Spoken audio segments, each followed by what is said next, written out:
السلام علیکم، کیسے ہیں آپ سب لوگ؟ آئی ہوپ کہ آپ سب ٹھیک ہوں گے اور جہاں پہ ہوں گے خوش ہوں گے۔ سٹوریز سنانے سے پہلے آپ سے ریکویسٹ ہے کہ چینل کو سبسکرائب کر لیں۔ آپ کے پاس سٹوریز ہیں تو آپ مجھے واٹس ایپ کر سکتے ہیں۔ آج کی یہ پہلی سٹوری عثمان نے سینڈ کی ہے مجھے گجرانوالہ سے۔ میں جو واقعہ آپ کو سنانے جا رہا ہوں یہ حقیقت پر بیس ہے، جو کہ پچھلے ہفتے میرے ساتھ ہوا اور میرے ہی گھر میں ہوا۔ میں جہاں پر رہتا ہوں وہ علاقہ کافی پر رونق ہے اور گنجان آباد ہے۔ یہ ہمارا آبائی گھر ہے جہاں اب میں اکیلا رہتا ہوں، کیونکہ میرے اماں ابا کے فوت ہونے کے بعد بہن بھائیوں کی شادیاں ہو گئیں اور وہ سب علیحدہ گھروں میں رہتے ہیں۔ میں ابھی شادی شدہ نہیں، اور دوسرا اماں ابا سے میں بے انتہا محبت کرتا تھا۔ ان کی یادوں کو گلے لگائے اس گھر میں اکیلا آ گیا۔ خیر، اب چلتے ہیں اس قصے کی جانب جو میں آپ کو سنانے جا رہا ہوں۔ یہ منگل کی سرد رات تھی اور میں بستر پہ لیٹا ہوا تھا۔ میں رات 12 بجے اپنے جم سے واپس آ کر سٹوریز لکھتا ہوں۔ اس دن میں نے لکھنے کے عمل میں مصروف تھا کہ مجھے کمرے سے باہر کھڑکی کی جانب کوئی حرکت محسوس ہوئی، جسے میں نے پہل تو نظر انداز کر دیا، لیکن کچھ دیر کے بعد میرے اندر بے چینی نے ہوئی اور چھٹی حس نے مجھے کہا کہ باہر کی جانب چلتے ہیں اور کچھ نہ کچھ ہے ضرور۔ میں نے موبائل کو ایک طرف رکھ کر باہر کھڑکی کی جانب صحن کی طرف گھورنا شروع کر دیا۔ کوئی 1-1.5 منٹ گھورنے کے بعد وہاں سوائے خاموشی اور خالی پن کے مجھے کچھ دکھائی نہ دیا۔ میں پھر سے اپنے موبائل پکڑ کر لکھنا شروع کر دیا۔ کوئی 5 منٹ ہی گزرے ہوں گے کہ اب کی بار مجھے ماچس کی تیلی جلانے کی آواز سنائی دی، جیسے کسی نے ابھی ابھی ماچس جلائی ہو۔ سردیوں کی راتوں میں خاموشیاں اپنی انتہا پر ہوتی ہیں۔ گھڑی کی ٹک ٹک سے لے کر دل کی دھک دھک تک صاف سنائی دیتی ہے، اس لیے ماچس جلنے کی اتنی شفاف آواز، وہ بھی انتہائی قریب سے، میرے لیے حیران کن تھی۔ ایک بار پھر سے میں نے موبائل کو سائڈ پر رکھا اور باہر کی جانب دروازے سے گھورنے لگا۔ میرا ذہن تھا کہ اٹھ کے باہر برآمدے میں آ کر دیکھوں، لیکن سردی کی انتہا دیکھ کر گرم بستر چھوڑنے کو میرا دل تیار نہیں تھا، اس لیے چاروں نچار میں چند منٹ باہر گھورنے کے بعد دوبارہ سے موبائل میں بزی ہو گیا۔ ابھی مشکل سے میں نے ایک آدھی لائن لکھی تھی کہ اچانک سے ناک میں ایک تیز خوشبو آئی۔ اگر بتی کی خوشبو تھی جو باہر برآمدے کی کھڑکی میں سے ہوتے ہوئے اندر کمرے میں آ رہی تھی۔ حقیقت کی بار میں پوری تشویش میں مبتلا ہو گیا، اس لیے فٹافٹ بستر سے نکلتے ہی باہر برآمدے میں آ پہنچا۔ فرش پر ایک عدد ماچس اور اس ماچس کی تیلیاں بکھری پڑی تھی، لیکن آس پاس کہیں کوئی اگربتی جلتی دکھائی نہ دی، لیکن اگربتی کی تیز خوشبو بڑے تیز سے آ رہی تھی۔ اس گھر میں میرے علاوہ کوئی نہیں رہتا تھا، تو اس خالی گھر میں میرے علاوہ کبھی کوئی ایسی کون سی تیسری جنس تھی جو یہ حرکتیں کر رہی تھی؟ خیر، میرے لیے یہ تشویش کی بات تو تھی، لیکن خوف ہرگز نہیں آیا، کیونکہ میں اب خوف کی سرحدوں سے کافی آگے نکل آیا ہوں۔ کچھ دیر ارد گرد کا جائزہ لینے کے بعد میں نے دوبارہ اپنے بستر کی طرف کیا۔ بستر میں آ کر لیٹا ہی تھا کہ اچانک سے پورے گھر میں گپ اندھیرا ہو گیا۔ لائٹ چلی گئی تھی۔ میرا کمرہ اور پورا گھر گہری تاریکی میں تھا، ہاتھ کو ہاتھ سجائی نہیں دے رہا تھا۔ میں نے لیٹے ہی لیٹے جلدی سے اپنے بستر سے موبائل کی ڈھونڈنے کی کوشش کی، لیکن موبائل مجھے نہیں مل رہا تھا۔ اسی دوران پازیب کی چھنک سے چلنے کی آواز میرے کمرے میں آئی، جیسے کہ کوئی میرے بہت قریب میرے بستر پر آن موجود ہوا ہے، اور میں نے لحاف میں ہی سے ایک پیر پر انسانی لمس کو محسوس کیا، جیسے کوئی انسانی جسم مجھے چھو رہا ہے۔ اب کی بار میری حالت صورتحال خراب ہو چکی تھی۔ میں اٹھ کر بیٹھتے ہی دوبارہ سے موبائل ڈھونڈنا شروع کر دیا، جو کہ آخرکار میرے ہاتھ آ گیا۔ میں نے موبائل پکڑتے ہی جیسے ہی اسے آن کرنا چاہا تو اس وقت پورے گھر کی لائٹ دوبارہ سے آن ہو گئی۔ کمرے میں جلتی ٹیوب لائٹ سے میری آنکھیں چندی آ گئیں۔ خیر، میرے آس پاس کچھ بھی نہ تھا۔ کمرہ پہلے کی طرح خاموش اور خالی تھا، لیکن میرے دل کی دھڑکن تیز ہو چکی تھی۔ میرے آس پاس ہی تھا، ایک بار پھر سے آیا تھا۔ وہ ساری رات میں نے آنکھوں میں گزار دی، اور صبح ہوتے ہی میں گہرے نیند میں سو گیا۔ میں اب اور آج اسی گھر میں ہوں، بالکل تنہا اور اکیلا، رات بھر جاگ کر گزارتا ہوں اور دن میں نیند پوری کرتا ہوں۔ 1 ہفتے سے اوپر ہو چکا ہے، دوبارہ سے کچھ مجھے محسوس نہیں ہوا، لیکن میں جانتا ہوں کہ اس کا جب دل چاہا اس نے اپنی آہٹ کا احساس دلانا ہے۔ کوئٹہ سے سیکنڈ سٹوری عمران نے سینڈ کی ہے۔ میں عملیات سیکھنے کا شوقین ہوں اور اکثر عمل کرنے کے لیے جنگل میں جاتا تھا۔ عمل کی ایک پڑھائی کے دوران میرے ساتھ یہ واقعہ پیش آیا تھا۔ ہوا اس طرح کہ میں کئی راتوں سے ایک تسبیح کر رہا تھا۔ میں روزانہ عشاء کی نماز کے بعد گاؤں میں ہی گھروں سے کچھ فاصلے پر موجود ایک درختوں کے جھنڈ میں جا کر حصار کھینچ کر پڑھنے بیٹھ جاتا اور تسبیح کی تعداد مکمل کر کے گھر واپس آ جاتا۔ اس عمل کو کرتے کرتے شاید 20 سے زیادہ دن گزر چکے تھے۔ وہ اگست یعنی ساون کے دن تھے۔ سارا دن بارش ہوتی رہی تھی اور اب ٹھنڈی ٹھنڈی ہوا چل رہی تھی۔ میں نے عشاء کی نماز ادا کی اور ٹارچ اور لاٹھی اٹھائی اور گھر سے نکل کر اپنی مخصوص جگہ کی طرف چل پڑا۔ اپنی جگہ پر پہنچ کر میں نے حصار کھینچا اور روز کی طرح پورے دھیان سے پڑھنا شروع کر دیا۔ آنکھیں بند کیے میں پوری توجہ سے اپنے الفاظ دہرا رہا تھا کہ مجھے کھٹکے کی آواز آئی۔ میں نے آنکھیں کھول کر جلدی سے ٹارچ روشن کر کے ادھر ادھر دیکھا، مگر ہر طرف گہری خاموشی تھی۔ بس ہوا کی وجہ سے درختوں کے پتے ہلنے کی آوازیں آ رہی تھیں۔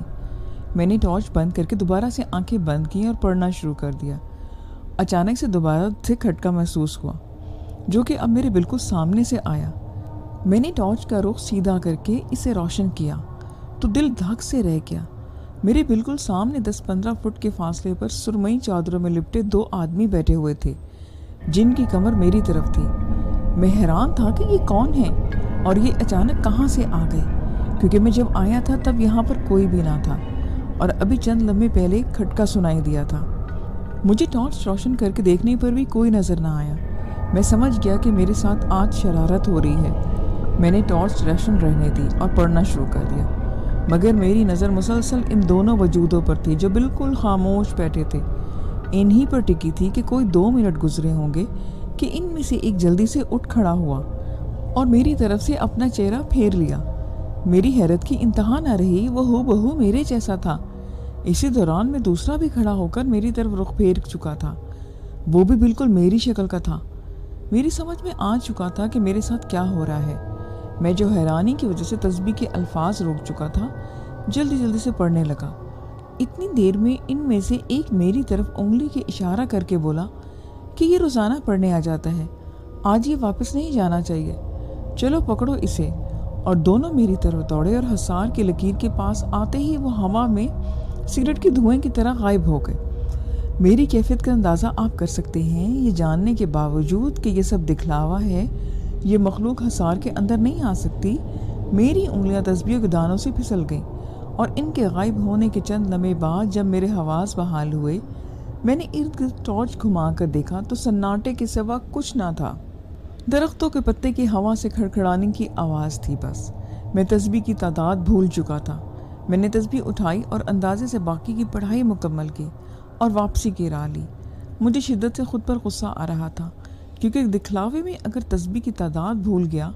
ابھی میں گھر کے رستے پر ہی تھا کہ پیچھے جھنڈ سے زور سے گھوڑوں کے ہنہنانے کی آواز اور انسانی کہکہوں کی آوازیں آنے لگی۔ لوگ میرا نام پکار پکار کے کہہ رہے تھے کہ اب کی مار کا مزہ چکنا۔ میں بنا پیچھے دیکھے چلتا رہا۔ گھر کے دروازے تک پہنچتے پہنچتے بارش کی بوندا باندی پھر سے شروع ہو گئی تھی۔ گھر داخل ہو کر میں سیدھا بستر پر جا کر لیٹا۔ رہ کر اتنے دنوں میں محنت رائگاں جانے کا مجھے افسوس ہو رہا تھا کہ اچانک میں درد سے تلملا اٹھا۔ میرے دونوں پاؤں کے تلووں پر کسی نے زور سے جیسے ڈنڈا مارا ہو۔ میرے منہ سے درد کے مارے سسکاری نکل گئی۔ میں اٹھ کر بیٹھ کر پاؤں کے تلوے سہلانے لگا۔ درد کی شدت سے میری آنکھوں میں پانی نکل آیا۔ اسی دوران میری کمر پر زور سے ڈنڈا پڑا۔ نہ چاہتے ہوئے بھی میرے منہ سے آہ نکل گئی۔ کوئی 5-6 بار ایسا ہوا۔ وقفے وقفے سے پاؤں اور کمر پر مجھے ڈنڈے پڑتے رہے۔ صبح کی نماز تک میں تکلیف سے ادموا ہو چکا تھا۔ اذان کی آواز سن کر اٹھا، وضو کر کے گھر پر ہی نماز پڑھی۔ نماز کے بعد میں نے اپنے طریقے سے معلومات حاصل کی یہ سب کیوں ہو رہا تھا۔ جواب میں میری سوچ کے مطابق تھا کہ دوران چلا تسبیح کی تعداد اوپر نیچے ہونے کی یہ سزا ہے اور اب ہمیشہ ساون کے مہینہ 11 راتیں یہ سب بھگتنا پڑے گا۔ 11ویں رات کے بعد سے دوبارہ عمل شروع کیا۔ پورے چلے کے دوران سب دکھلاوے ہوئے، مگر اب میں سنبھل چکا تھا۔ اللہ پاک نے مجھے کامیابی عطا کی۔ اب جب بھی ساون آتا ہے 11 راتیں بہت تکلیف ملتی۔ آپ سب سے میری درخواست ہے کہ بلا سوچے سمجھے چلے مت کریں، یہاں پر کچھ بھی ہو سکتا ہے۔ سعدیہ نے یہ کہانی کراچی سے سینڈ کی ہے۔ آج جو قصہ میں آپ کو بتا رہی ہوں وہ بہت قریبی دوست کا ہے اور بالکل سچا ہے۔ یہ پاکستان بننے سے پہلے کی کہانی ہے، جو میرے دادا جو کم عمری میں یتیم ہو گئے تھے اور 8 بہن بھائیوں میں سب سے بڑے تھے، روزانہ 7-8 کلومیٹر پیدل سکول جایا کرتے، کیونکہ گاؤں میں جو سکول تھا وہ صرف 5ویں جماعت تک تھا۔ میٹرک چھٹی جماعت سے میٹرک تک دوسرے گاؤں جانا پڑتا۔ میری دادی گھر میں کشیدہ کاری کر کے گزر بسر کرتی تھی۔ میرے دادا کے چچا نے سانجی زمین ہتھیا لی تھی، اور اس طرح میرے دادا لوگ بہت غربت کی زندگی گزار رہے تھے۔ صرف ایک اپنی چھت کا ہی آسرا تھا۔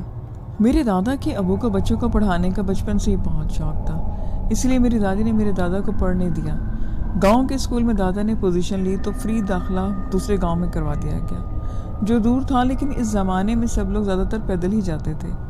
دادا اپنے ساتھ روٹی لے کر جاتے، گھر سے بھوکے ہی نکلتے، کیونکہ روٹی ایک ہی ہوتی تھی۔ کبھی دادی روٹی کے ساتھ نمک کبھی پیاز دے دیتی۔ وہاں پہنچ کر دادا تفریح میں وہ روٹی کھا لیتے تھے، اور واپسی پر کئی بار جب وہ گھر آتے تو کھانے کو کچھ بھی نہ ہوتا تھا۔ وہ سب بہن بھائی خاموشی سے بھوکے ہی سو جاتے۔ اسکول جاتے جاتے اسی طرح سے دن گزرتے گئے، اور پھر کچھ 2-4 لڑکے جو دوسرے گاؤں کے بھی تھے وہ بھی اسکول جانے لگے۔ ایک دن کچھ لڑکوں نے راستے میں ایک معذور کتیا کو پڑے دیکھا، جو پچھلی ٹانگوں کے ٹوٹنے کی وجہ سے زمین سے رگڑ کھا کھا کر چلتی تھی۔ لڑکوں نے شرارت کی اور اس کتیا کو پتھروں سے اتنا مارا کہ وہ لہو لہان ہو گئی تھی اور مر گئے۔ لڑکے ہنستے ہوئے وہاں سے چل دیے۔ میرے دادا کو بہت دکھ ہوا تھا، کیونکہ دادا نے ان کو منع بھی کیا تھا، لیکن وہ بہت بدتمیز تھے۔ انہوں نے دادا کو گالیاں بھی دیں۔ دادا خاموش ہو گئے تھے۔ ان کے جانے کے بعد دادا نے اس کتیا کو راستے سے ہٹا کر جھاڑیوں میں رکھا تو ان کو کچھ آوازیں سنائی دیں۔ دادا نے دیکھا کہ 2 چھوٹے پلے تھے، جو یقیناً اس کتیا کے ہی بچے تھے۔ وہ جھاڑیوں سے نکل کر آئے اور ماں کی لاش سے لپٹ گئے اور کھیلنے لگ گئے۔ دادا کو تو بہت دکھ ہوا تھا۔ ان کو نہیں پتا تھا کہ ان کی ماں مر گئی ہے۔ وہ پلے ماں کے دودھ کو ٹٹولتے اور پینے لگے تھے۔ دادا نے اپنے حصے کی ایک روٹی آدھی رکھ دی تاکہ پلے وہ کھا سکیں، اور خود اسکول چل دیے۔ اب دادا جب بھی اس راستے سے گزرتے تو اپنے حصے کی روٹی ان پلوں کو ڈال دیتے۔ وہ اس سے مانوس ہو چکے تھے۔ ہمارے دادا بھوکے جاتے، کبھی کبھار کوئی دوست کچھ کھانے کو دے دیا کرتا۔ اسی طرح دادا کی یہ روٹین بن گئی تھی۔ وہ روز روٹی ان جانوروں کو ڈالنے لگ گئے۔ وہ پلے بھی دادا کو آدھا دیکھتے ہی زبان نکال کر ارد گرد گھومتے۔ دن گزرنے لگے، لیکن دادا اپنی بھوک کی پرواہ کیا بنا باقاعدہ ان کو روٹی ڈالتے تھے۔ پھر دادا نے گاؤں کے کچروں میں سے پڑی ہڈیاں، سوکھیاں اور روٹی اکٹھے کرنا لگے۔ ایک لفافے میں وہ جمع کرتے، یہ بھی پلوں کو ڈال دیتے تھے۔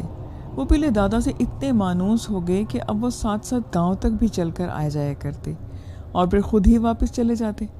دادا نے سوچا کہ بارشیں ہونے والی ہیں، پلے کیا کریں گے، لہٰذا دادی کی اجازت سے وہ ان دونوں پلوں کو گھر لے آئے۔ کافی لوگوں نے باتیں کی، لیکن میری دادی نے پرواہ نہیں کی۔ کچی سی چھوٹی سی کھوٹڑی میں، جس میں دادا کو ابو نے بکریاں رکھی ہوئی تھیں، ان میں انہوں نے ان کو بھی ڈال دیا۔ اب دادا کی امی گھر میں روٹی پکتی تو سب کے گھر والوں کے ساتھ ایک ایک نوالا ان پلوں کو بھی ڈال دیا کرتے تھے۔ ان جانوروں کو گھر آئے کچھ دن ہی گزرے تھے کہ گاؤں سے اسکول جاتے ہوئے میرے دادا کے ساتھ بہت عجیب بات ہوئی۔ جس راستے میں ان کو وہ پلے ملے تھے، وہاں ایک سرخ رنگ کی پوٹلی رکھی ہوئی تھی۔ انہوں نے ادھر ادھر دیکھا کہ شاید کسی کی ہو، لیکن وہاں دور دور تک کوئی بھی نہ تھا۔ وہ آگے بڑھے، پیچھے آئے تو انہوں نے واپس ویسے ہی اس کو اٹھا لیا۔ اسے کھولا تو اس میں مٹھائی تھی۔ اس زمانے میں مٹھائی بہت بڑی سوغات ہوا کرتی تھی۔ وہ بہت حیران تھے کہ اس ویران راستے میں کس نے رکھی۔ بہرحال انہوں نے یہ سمجھ کر کہ کسی کی ہوگی اور بعد میں آ کر کوئی لے جائے گا، اسکول کو چل دیے۔ واپسی پر بھی وہ اکیلے ہی تھے۔ کچھ لڑکوں نے اسکول جانے سے انہیں چھوڑ دیا تھا، اور اب اکیلے ہی وہ جایا کرتے تھے۔ راستے میں مٹھائی پھر سے ویسی کی ویسی پڑی تھی۔ دادا ابو نے اسے اٹھا لیا اور گھر کو لے آئے۔ پھر خیال آیا کہ ان کی امی غصہ نہ کرے، تو انہوں نے وہ مٹھائی کسی اور راستے پر رکھ دی۔ دوسرے دن پھر وہ مٹھائی اسی جگہ موجود تھی جہاں سے انہوں نے اٹھائی۔ اب دادا بہت حیران ہوئے کہ یہ تو کسی دوسری جگہ رکھ کر آئے تھے۔ وہ ڈر بھی گئے۔ خیر وہ چل دیے، اور واپسی پر وہ ویسی ہی 2 پوٹلیاں پڑی تھیں۔ وہ چلنے لگے، لیکن پھر تجسس کی بنا پر دونوں کو اٹھا کر کھولا۔ ایک میں مٹھائی اور دوسرے میں باجرے کا آٹا تھا۔ دادا بہت حیران تھے کہ ایسا کیوں ہے۔ وہ چھوٹے بھی تھے، اتنا نہیں پتا تھا کہ خیر وہ ادھر ادھر سب کو چھوڑ کر سیدھا اپنے گھر آ گئے۔ اس کا ذکر انہوں نے کسی سے بھی نہیں کیا تھا۔ بکریاں تو ان کے چچا لے گئے تھے، مگر وہ پلے ان سے بہت مانوس تھے۔ اس زمانے میں لوگ باتھ روم جانے کے لیے باہر جاتے تھے۔ میرے دادا بھی گئے اور جب واپس آئے تو ایک ویران رستے میں ویسے 3 پوٹلیاں موجود تھیں۔ وہ بہت حیران تھے۔ تیسری پوٹلی کھولی تو اس میں سرسوں کا ساگ تھا، جبکہ موسم تھا ہی نہیں ساگ کا۔ دادا سچی میں بہت گھبرائے اور ڈر کر واپس گھر چلے گئے۔ وہ اب خوفزدہ تھے اور 3 دن انہوں نے چھٹی کی طبیعت کا بہانہ بنا کر 3 دن کے بعد وہ پھر گئے تو اب ایک بہت بڑے سائز کی پوٹلی وہاں پڑی تھی، اور اس سے پہلے کہ پیچھے ہٹ کر وہ ڈر کے ہٹتے، کسی انجانی قوت نے ان کے قدم جکڑ رکھے تھے۔ وہ بہت فاقے کے دن تھے، کئی راتیں وہ بھوکے سوئے ہوئے تھے۔ انہوں نے وہ پوٹلی آخر کار کھول ہی لی۔ اب اس میں تازہ ناشپاتیاں اور سیب بھی تھے۔ پہلی بار انہوں نے کچھ چیزیں کھائیں تو بھوک اور چمک اٹھی۔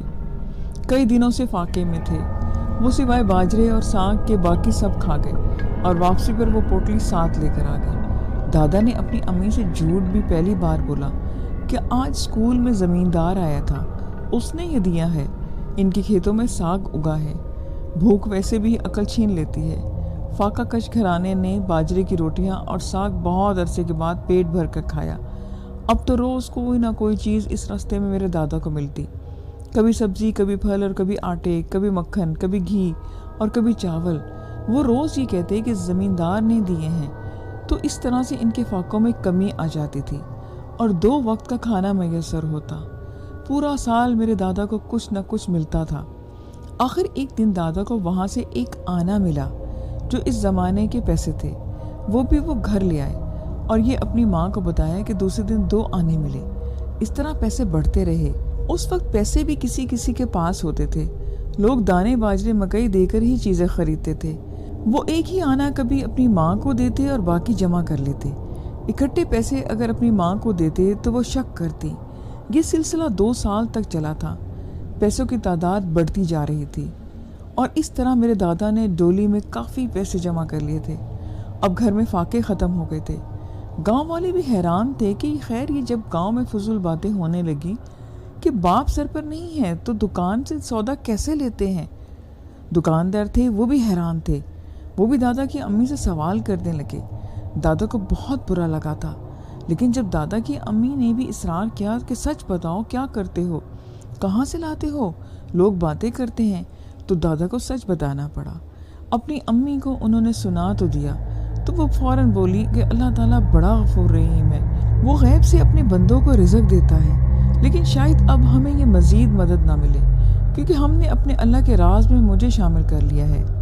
یہ غیبی مدد اللہ تعالیٰ کی ذات کسی ایسے انسان کی کرتی ہے جس نے کوئی بہت بڑی نیکی کی ہو۔ ضرور تم نے کوئی ایسا کام کیا ہے جو اللہ تعالیٰ کو پسند آ گیا اور اس اللہ پاک نے تمہاری مدد کی۔ یہ سچ بھی ہوا۔ جب میرے دادا نے یہ راز اپنی امی کو بتایا تب کے بعد اس جگہ سے انہیں کچھ نہ ملا تھا۔ میرے دادا روز ہی ڈھونڈتے کہ شاید کچھ ہو، لیکن کچھ بھی نہ ہوتا۔ جو پیسے دادا نے بچائے تھے ان پیسوں کی بھینسیں لے کر دادا کی امی نے پالی اور اس طرح گھر مزید فاقوں سے بچ گیا تھا۔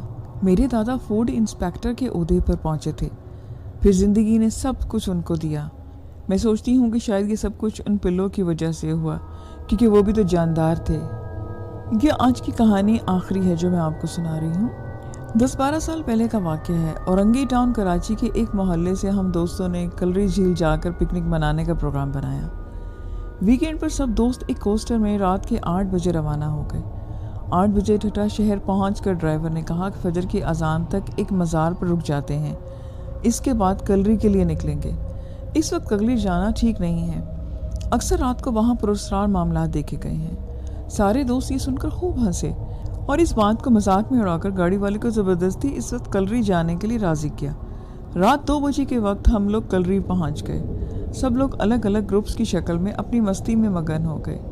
ان میں سے 2 لڑکے کیمرے کی مدد سے جھیل کے پاس موجود بیری کے درخت کے ساتھ اپنی پکس بنا رہے تھے۔ اسی دوران ان میں سے ایک اپنے دوست سے کہا کہ اس بیری کے پیڑ کے ساتھ میری ایک پکچر لو۔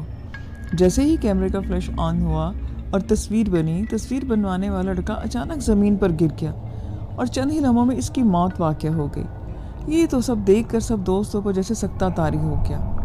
پولیس کو بلوایا گیا مگر پھر بھی سب دوستوں کو شک کی بنیاد پر تھانے میں بند کر دیا گیا۔ لاش کا پوسٹ مارٹم کے لیے ہاسپٹل گیا۔ پھر مرنے والے کے گھر والے بھی کراچی سے تھانے پر پہنچ گئے۔ پوسٹ مارٹم کی رپورٹ آئی تو پتہ چلا کہ مرنے والے کے جسم سے دل ہی غائب تھا۔ تعجب والی بات یہ تھی کہ پوسٹ مارٹم سے پہلے تو اس کی میت پر ایک خراش تک نہیں آئی تھی۔ سب لوگ بہت پریشان تھے۔ پولیس کی انویسٹیگیشن کے دوران مرنے والے کے کیمرے میں سے جب تصویروں کو دھلوایا گیا تو آخری تصویر کے منظر پہ وہاں موجود ہر شخص کے ہوش اڑ گئے۔ تصویر میں مرنے والوں کے ساتھ ایک بھیانک عورت کی شکل تھی جس کا بایاں ہاتھ لڑکے کے سینے سے کچھ نکال رہا تھا۔ گھر والوں نے اپنے بچے کی موت کی رضائی الہی سمجھ کر پولیس کیس واپس لے لیا۔ کچھ عرصے تک ہم سب دوست بہت زیادہ خوف میں مبتلا رہے۔ کسی بزرگ نے یہ تصویر دیکھی اور اپنے روحانی علم سے اس واقعے کی حقیقت کچھ یوں بیان کی۔ مرنے والا لڑکا جس بیری کے پیڑ کے پاس تھا، اس پیڑ پر ایک بھیانک چڑیل جسے پچھل پیری بھی کہا جاتا ہے اس کا بسیرا تھا۔ یہ چڑیل بہت خوفناک اور ظالم ہوتی ہے اور اگر کوئی انسان غلطی سے اس کا شکار بن جائے تو پچھل پیری ایک ہی وار میں اس انسان کا دل نکال کر کھا جانے کی طاقت رکھتی ہے۔ لسنز، یہ آج کی سٹوریز تھیں۔ آئی ہوپ کہ آپ کو اچھی لگی ہوں گی۔ مجھے اپنا فیڈ بیک ضرور دیا کریں گے۔ پھر نیکسٹ ویڈیو میں ملیں گے نیو سٹوریز کے ساتھ۔ اپنا خیال رکھیں، دعا میں یاد رکھیے گا۔ خدا حافظ۔